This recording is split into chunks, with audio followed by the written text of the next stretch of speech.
Good morning from Panhandle Outdoors, America's only daily outdoor TV show. Your source for fishing, hunting, and information for folks who enjoy the great outdoors. Now sit back, relax. It's Panhandle Outdoors. Good morning, folks. Welcome to Panhandle Outdoors. I'm Winston Chester. Glad you're here this morning. I got a great show lineup. Two special guests here in the studio. Talk about a lot about fishing and some good tips on your fishing that make you a lot better fisherman after you watch today's show. But first, let's do our weather brought to us by Haney Technical Center at the corner of Baldwin and Highway 77. High today, 80. Low is going to be 61. How's that sound? I'm going to repeat that. Low is 61 tonight. Water temperature dropped 1 degree from down to 82 degrees, and it's just we're not getting that big drop yet. We've talked about it a lot. I'm thinking next week we're going to start getting a measurable drop in the water temperature. River readings brought to us by Sandhill Seafood up on Highway 77, right north of Bozeman. Good fresh seafood right there. Looking at Apalachicola, Bluntstown, it is a 5.5 this morning, and it's steady. And also the Choctaw Carabelle is at 6.6. Both rivers are steady for the next couple of days, looks like. So get ready to do some good fishing on there this weekend. Tide chart brought to us by Kent Forest Lawn Funeral Home and Cemetery. Looking on the screen there. Today is October the 18th, and it's flat tides today. We're looking at neat tides all the way. Not much movement whatsoever. Okay, our marine forecast will be coming northeast of about 5 to 10. A little bit slower today than it was yesterday. Let's take our break. We'll come back with our special guest. Welcome back, folks, and welcome to our special guest this morning. We got Kyle Pridgeon. Good morning, Kyle. Good morning. Good to see you, buddy. You too. Randy. Good morning, Winston. Randy Canota, also known as C-Note, we know him, and he puts out a Coastal Angler magazine. We're going to talk a lot about fishing today, so we're going to get started. Let's talk. Randy, tell us a little bit about yourself. I'm a local charter captain and also the co-publisher for the Panama City Forgotten Coast edition of Coastal Angler magazine. It's a local magazine that has tons of pictures and fishing information for everything local, with both freshwater and saltwater. And I love tournament fishing, bass fishing, particularly this Real Money series we're going to talk about today. Where me and Kyle are going to be teaming up and doing the best we can for the team trail event on the Deer Point part of that trail, and looking forward to that. Well, I love that Coastal Angler magazine. It's a great concept, and they're across the country and all about it. The one here, and you can't beat the price of it. No, you can't. The price is right here, and it's free, and it always has been, and it always will be. And that's it's a great model for our advertisers. It really is. I mean, it shows all kind of. I mean, it's up to date. I mean, everything's going on. It tells you what's going on. Every month, everything's current. All the fishing forecasts. They're not reports. They're not. So the magazine doesn't tell you about what people caught last month. It tells you about what you can expect to catch this month. That's right. So that's where the magazine comes in real handy, with the tide charts also, and then for fun, the pictures of people with all their catch, local anglers with their catch. Good magazine. You do a good job with it. Thank you. Okay, Mr. Pridgeon. Kyle Pridgeon, born and raised Panama City. I love fishing, and I work for Beach Mosquito Control. Been there almost 6 years. Both these guys have been on the show before, and we got to really specialize in bass fishing. You've been doing pretty good in bass fishing. Yeah, I've been doing pretty good. You've been doing real good. Made a little money in it, and yeah. I just enjoy doing it on my weekends. Okay, now we got this tournament coming up. I mean, this tournament concept. It's called, and I got it here on the screen. It's really, tell us the background of it first. How did it come about? It's called? Wes Meadows, he lives in Cairo, Georgia. He started running this trail a few years ago, and it's really taken off all over. You got Seminole, Choctawhatchee, Blackshear, Deer Point, and Apalachicola River. And we did our championship at Lake Gunnersville, had an awesome turnout. I believe we had 140 anglers. Roughly. I think roughly 140 anglers. Great 2-day tournament he put on, and just a family-run ordeal there, and Wes is a great guy. Okay, so it's called Real Money Trail, and we're going to break it up, and because it's different. It's like different conferences in football or something. I mean, then you have a championship or something, right? So in the top left-hand corner, the Apalachicola River, White City, and all those are the dates on it. Yep. And then here in the middle, Blackshear, that's up there in Georgia, right? Yes, sir. All right, now over here, Choctawhatchee River, good one now. Who's in charge of that? That's going to be Morgan Goodwin. Morgan Goodwin, and That is Black Creek Lodge. Yes, sir. And everybody knows where that is. That's a little special place right there. It really is. And then Seminole, Meadows, has that big gyms up there, and there's the dates on it. Eufaula at Lake Point. Everybody knows about Lake Point. There've been a lot of tournaments there. I mean, the biggest names in bass fishing are fished at Eufaula area, and then Black Creek Lodge, and then Deer Point. You're in charge of it. Yes, sir. Wes has given me the opportunity to be a tournament director, and Randy's going to give me a hand with that. I appreciate that. We have a high point, and these are the days, October 21st. I mean, it's coming up this week. This weekend, yes, sir, is the first one. Okay. And then November the 18th and all the way on through February. Okay, so then is it like here's a prize money in the championship, right? Yes, sir. So first place, $10,000. $10,000. That ain't bad.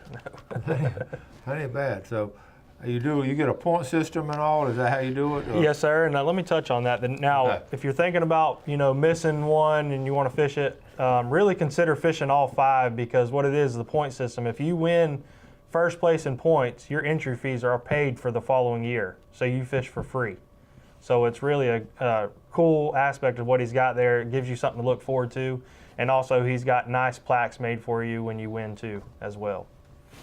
Okay, and also it's a $200 entrance for no membership, Yep. Angler of the Year, and all kinds of different categories. $10 late fee if paid a day tournament. So you want to fish 5 tournaments in one or multiple divisions. Right. Okay, so really, really good setup. You can tell this was set up by some bass fishermen. That's right. Winston, if I may, I'll tell you something about the Real Money Trail. What you run into a lot of problems with tournament fishing is you'll have organizations that are poorly run. Mm-hmm. They have poor payouts. They collect a lot of the money for their own profit. Yeah. This Real Money Trail is set up for kind of a high stakes thing for anglers around here that want to get in and put a little more money and get a little more out of it in their winnings. But the good thing about it is it's a very well run trail. Yeah. It's put together very well, it's run very well. Good people that are in charge of it, and it's something you can get involved with and feel good about and not have to worry. Well, y'all would know because y'all do a lot of bass fishing, so when you can judge it and get fished a lot of tournaments. That's a good recommendation for y'all. Let's take our break. We'll come back and look at some really good pictures. All right, welcome back. Here we're Randy and Kyle, and we're talking about fishing. We're going to look at, just to show you these guys know what they're talking about, we're going to look at a couple of pictures here and show you some of these little bass that Kyle has caught. Tell us about this one. We're going to talk about one briefly, okay? That was at Lake Seminole, a big fish tournament. Lake Seminole bass, okay. There's some Deer Point fish. All right. Tell me not any bass in Deer Point. That's Lake Guntersville. Lake Guntersville. That's Apalachicola River fish. Oh, man, that's nice for the river. There's some Martin Lake fish. So you spread it out, don't you? Oh, yeah. That's a Deer Point bass. Almost That's a Deer Point 7 bass? pounds, yep. Wow. There's some more Deer Point fish. You know Deer Point well. Yep. That's Toledo Bend. I went and did a week-long trip over there. That was a fun event there. Oh, I bet that was. That's the out of White City, Apalachicola River. Fished a tournament and came in 3rd place that day with right at 15 pounds. Oh, nice. Now that's a Deer Point. That's a 9-pounder out of Deer Point. 9-pounder from Deer Point Lake. On a frog. No kidding. Yep. Okay. That's Apalachicola River. It's about a 5-pounder. I caught it on a spinnerbait. Oh man, so you're using all kind of baits. Yeah. Now, this is a classic picture here. Yeah, that's Gap Lake, 9 pounds, 11 ounces. Out of Gap Pond. Yes, sir. No kidding. That's a great picture. There's some more Martin Lake fish. All right. That's this is this year at our championship in Lake Guntersville. That was some practice fish I was catching. Just for practice. Yep. And that's myself and Randy, Leah and Justin. We took that picture that night of dinner for our championship meeting. Oh, cool. All right. And there's a picture of Wes. That's myself weighing in there. You can see his setup he's got. It's really professional done and how he does things. And so he's got a trailer all set. He's got absolutely. Mm-hmm. he's on the same scale like with a FLW or a Yeah. BASS event almost with his setup. All right. There's another. Look how fat that fish was. That's a is Guntersville fish. The bait that time of year was just everywhere, and I was catching those fish on a swim jig. Oh, really? And that was one morning we were getting ready to take off practice. Randy's boat and my boat getting ready to head out. Who's got the fastest boat? He does. That's the Apalachicola River. Yeah, that's Apalachicola River, same fish. All right. Yep. You got another you're going to send me. Well, listen, I was going to ask y'all too, just in general, just some fishing tips and all. Seasonal, before we're going to show some baits a little bit later, but seasonal.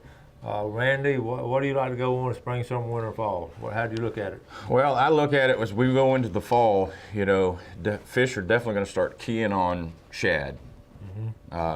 Not that they don't take advantage of shad any time of the year, but this time of year, as this water starts to cool down, shad are going to start to move, especially like into the backs of creeks and stuff, and bass are going to be right behind them. They're going to be following them, and that's what they're going to be keying on.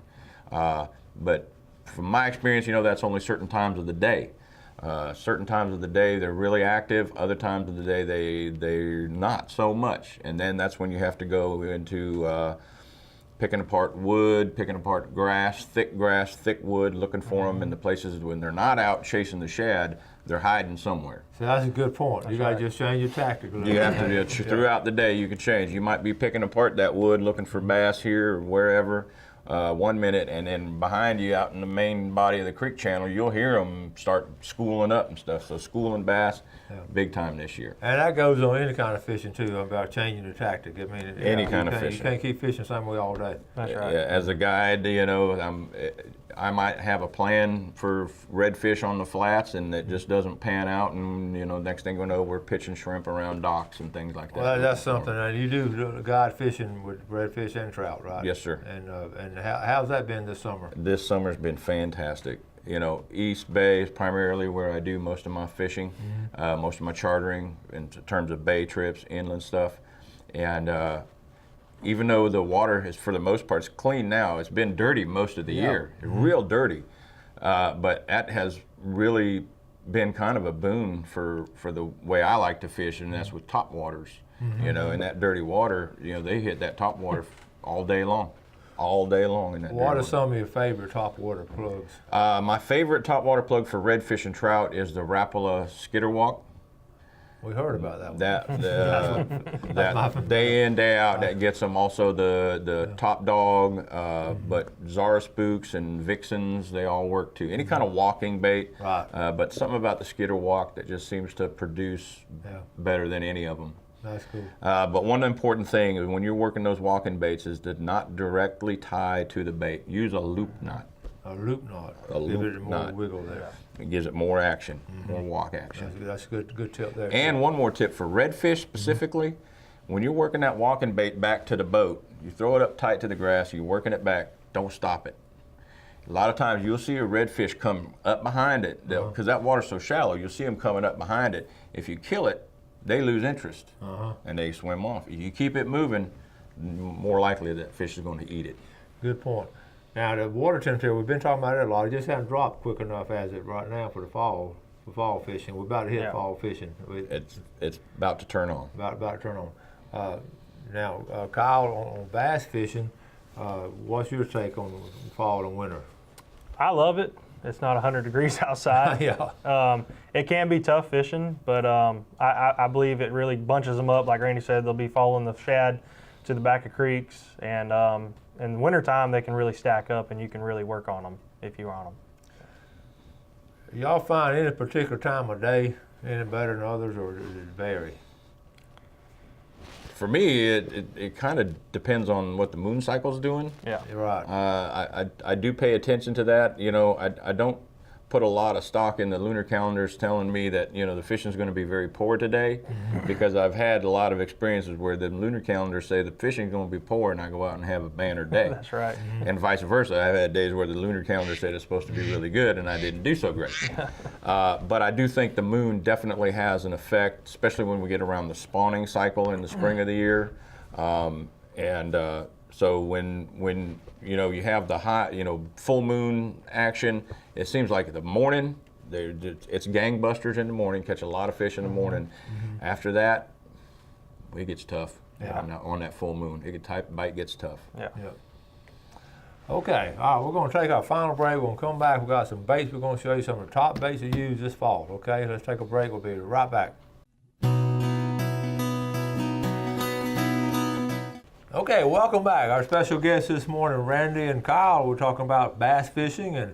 But first, before we get back to them, let's look at our fishing game times. They brought to us by Blue Water Outriggers down in Port St. Joe. We're looking at our time, one time today, 11:46 to 1:46, smack dab in the middle of the day.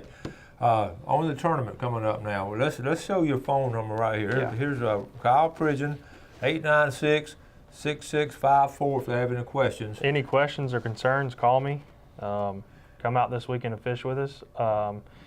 You can pay cash the tournament morning, or you can call ahead west and pay by credit card. And go ahead and get your entry ahead of other people. I believe we already have 4 boats signed up already. So good deal, good deal. So get started on that. And if you're a bass fisherman, this is a great setup. I was looking at it last night. I just like the way that's set up.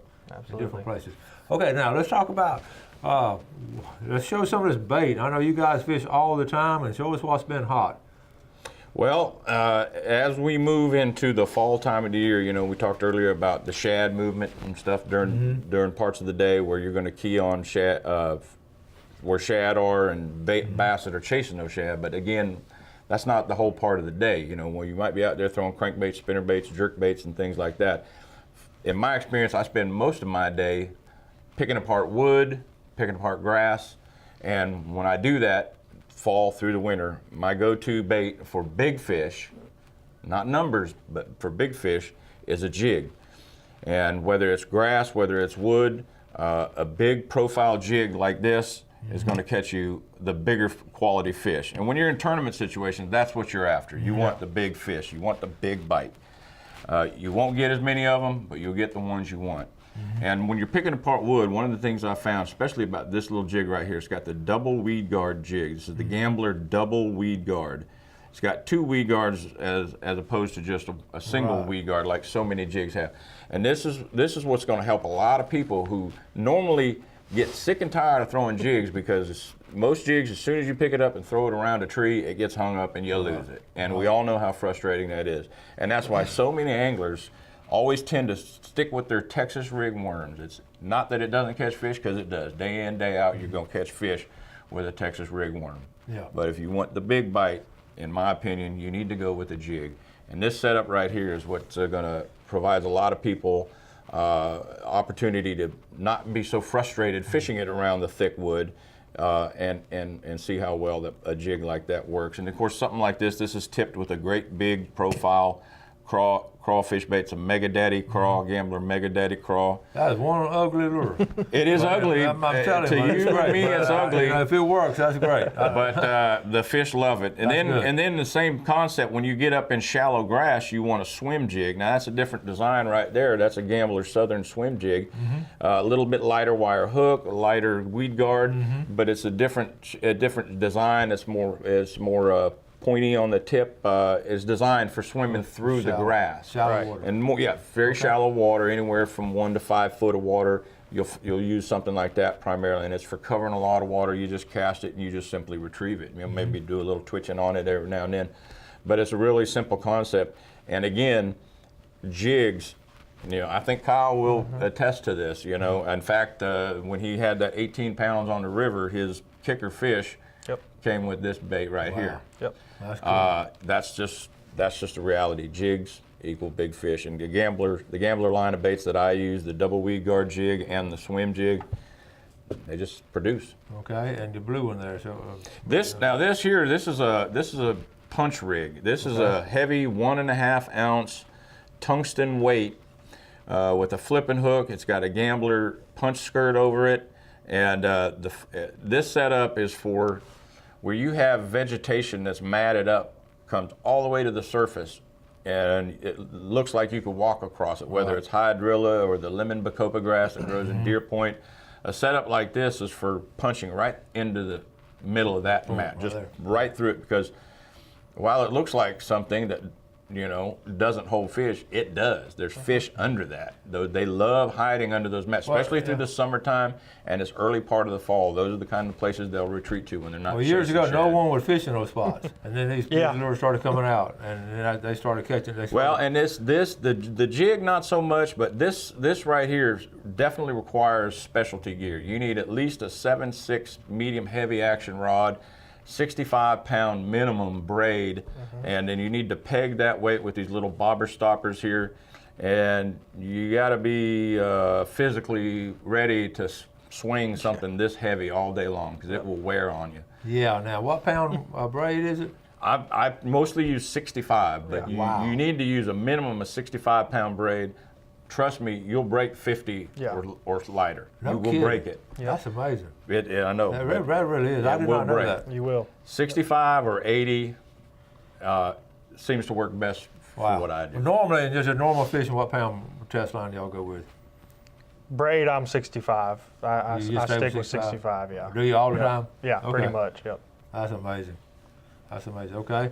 Got a couple minutes left. Any more you want to show? A big bite? Well, again, with the concept of big, if we are gonna throw a worm, for me this time of year, if I'm gonna throw a worm, I'm gonna throw a big one. Okay. And the nice thing about these worms right here, this is the Gambler burner worm. You can rig it like this. I catch a ton of bass on the river, believe it or not. We're not quite that heavy a weight, but this same setup with about a 3/4 ounce weight and that big worm. And let me tell you, on the river, what's really special about that setup is you don't get all those bites from the little brim. If you're throwing a trick worm or some kind of a small worm, a small creature bait, you get pecked on all day long and you swing on those brim and you lose your bait. They don't fool with that, and it tends to catch the bigger fish. Okay, great tips right there from two fine bass fishermen. We're going to have to start wrapping things up. As always, thank y'all for coming on. Yes, sir. Thank you. Good luck with the tournament. Thank you. And good job on the magazine, and we'll keep getting it. Folks, thank y'all for watching Panhandle Outdoors. It's been great having you today. Appreciate the viewership. Appreciate the things you do in your community. Always do something good for your fellow man. Have a great day, good fishing, and God bless you. Thanks for watching America's only daily outdoor TV show, Panhandle Outdoors with Winston Chester, featuring hunting, fishing, and other activities and information to help you enjoy the great outdoors. Join us next time for Panhandle Outdoors.